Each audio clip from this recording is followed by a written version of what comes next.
존경하는 박병석 국회의장님, 그리고 동료 선배 의원 여러분, 저는 서초갑 윤희숙 의원입니다. 저는 이 자리에 오늘 표결된 주택임대차법에 대해서 말씀을 드리려고 나왔습니다. 저는 임차인입니다. 제가 지난 5월 이사했는데 이사하는 순간부터 지금까지 집주인이 2년 있다가 나가라 그러면 어떡하나 하는 걱정을 달고 살고 있습니다. 그런데 오늘 표결된 법안을 보면서 제가 기분이 좋았느냐?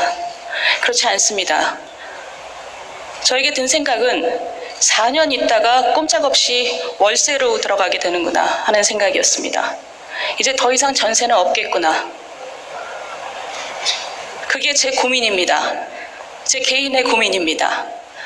임대시장은 매우 복잡해서 임대인과 임차인이 서로 상생하면서 유지될 수밖에 없습니다.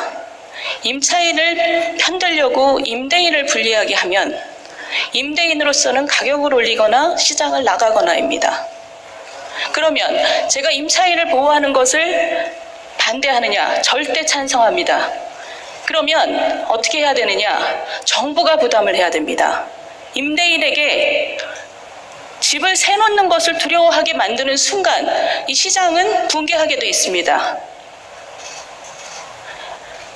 우리나라의 전세 제도는 여러분들이 모두 다 아시겠지만 전 세계에 없는 특이한 제도입니다. 고성장 시대에 그 금리를 이용해서 임대인은 목돈 활용과 이자를 활용했고, 그리고 임차인은 저축과 내 집 마련으로 활용했습니다. 그 균형이 지금까지 오고 있지만 저금리 시대가 된 이상 이 전세 제도는 소멸의 길로 이미 들어섰습니다. 그런데도 많은 사람들은 전세를 선호합니다. 그런데 이 법 때문에 너무나 빠르게 소멸되는 길로 들어설 수밖에 없게 된 것입니다. 수많은 사람을 혼란에 빠뜨리게 된 것입니다. 벌써 전세 대란이 시작되고 있습니다. 제가 오늘 여기서 말씀드리려고 하는 것은 이 문제가 나타났을 때 정말 불가항력이었다고 말씀하실 수 있습니까?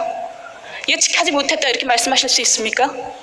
30년 전에 임대계약을 1년에서 2년으로 몰렸을 때, 2년으로 늘렸을 때 단 1년 늘렸는데 그 전해부터 89년 말부터 임대료가 오르기 시작해서 전년 대비 30% 올랐습니다. 1990년은 전년 대비 25% 올랐습니다. 이렇게 혼란이 있었습니다. 그런데 이번에는 5%로 묶어놨으니 괜찮을 것이다.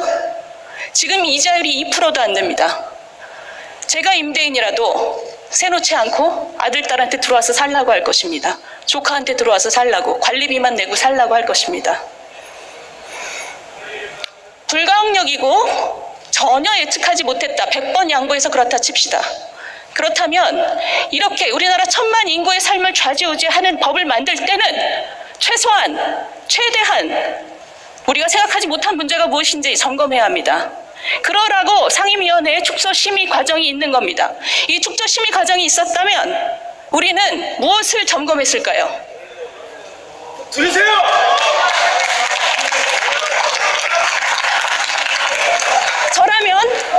저라면 임대인에게 어떤 인센티브를 줘서 두려워하지 않게 할 것인가? 임대 소득만으로 살아가는 고령 임대인에게는 어떻게 배려할 것인가? 그리고 수십억짜리 전세 사는 부자 임차인도 이렇게 같은 방식으로 보호할 것인가? 이런 점들을 점검했을 것입니다. 도대체 무슨 배짱과 오만으로 이런 것을 점검하지 않고 이걸 법으로 달랑 만듭니까? 이 법을 만드신 분들, 그리고 민주당, 이 축조심의 없이 이 프로세스를 가져간 민주당은 오래도록 기억될 것입니다. 우리나라의 전세 역사와 부동산 정책의 역사와 민생 역사에 오래도록 기억될 것입니다. 경청해 주셔서 감사합니다.